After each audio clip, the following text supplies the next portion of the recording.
ஏன் அன்பு செல்லமே, இதற்கு முன்பெல்லாம் பல நிகழ்ச்சிகள் உன்னால் நடந்திருக்கிறது. பல விசேஷங்களில் நீ முன்னின்று நீங்கள் தான் செய்து தர வேண்டும் என்றெல்லாம் சிலர் சொல்லி இருந்து அவர்களுக்காக நீ நிறைய நிகழ்ச்சிகளை நடத்தி கொடுத்திருக்கிறாய். ஆனால் இப்பொழுதோ உன் வாழ்க்கையில் திடீர் சறுக்கல் வந்தவுடன் உன்னை யாரும் மதிப்பது கிடையாது. உன்னை எந்த ஒரு நிகழ்ச்சியிலும் ஒரு மனுஷியாக கூட பார்ப்பது கிடையாது. ஏனென்றால் முன்னாடி நீ இருந்தது பணமும் பதவியும் அந்தஸ்துடன் இருந்தாய். ஆனால் இப்பொழுது இவை அனைத்தையும் இழந்து நிற்கிறாய். அந்த ஒரு காரணம்தான்.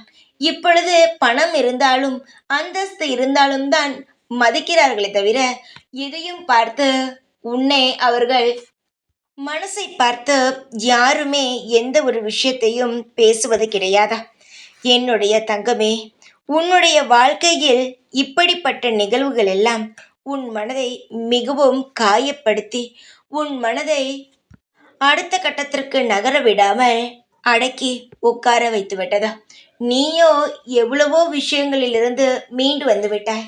ஆனால் இந்த மனிதர்கள் படுத்தும் அவமானத்திலிருந்து உன்னால் மீண்டு வர முடியவில்லை.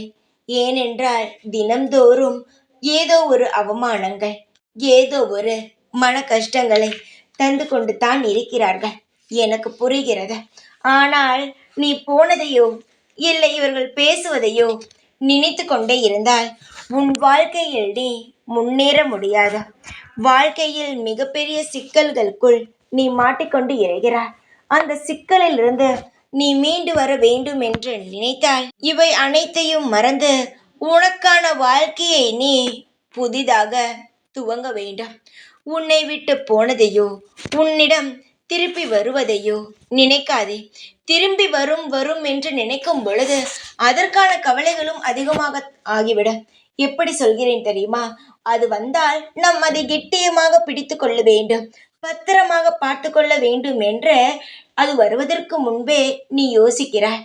அதனால் உன்னுடைய செய்கையில் நீ நல்ல முறையில் இருக்கும் பொழுது அது வந்தாலும் சரி வராவிட்டாலும் சரி உனக்கான பக்குவங்கள் அதிகமாகும். வருவதை நல்லதை ஏற்றுக்கொள். ஆனால் வருவதற்கு முன்பே அதை பற்றி சிந்தித்து கொண்டு இருக்காதே. ஏனென்றால் அது இனி உன்னிடம் வர வேண்டும் என்றால் அது நிச்சயமாக நிலையானதாகத்தான் இருக்கும். உன் வாழ்க்கையின் பொறுப்பு என் கையில் ஒப்படைத்த பிறகு நீ மேலும் எதிர்காலத்தை பற்றி கவலைப்பட்டு கொண்டு இருந்தால் நிகழ்காலத்தில் வரும் உன்னுடைய நல்லதை நீ துளைத்து விடுவாய்.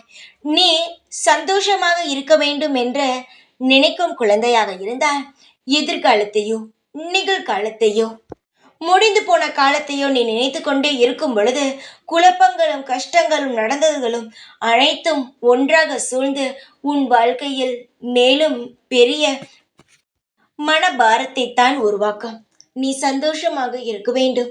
உன்னுடைய வாழ்க்கை இன்னும் அழகாக செம்மையாக அழகாக நிம்மதியாக வாழ வேண்டும் என்றால் அனைத்து பிரச்சனைகளும் சரியாகிவிடும் என்று ஒரு நிமிஷம் நினைத்து கொண்டு வாழ்க்கையில் எது நடந்தாலும் அதை மனதில் ஏற்றுக்கொண்டு நீ அமைதியாக இரு. எதையும் நினைத்து அழாதே. சந்தோஷமாக இருப்பாய். எப்பொழுதும் உன் கூடவே இருப்பேன் நான். ஓம் சாய்ராம்.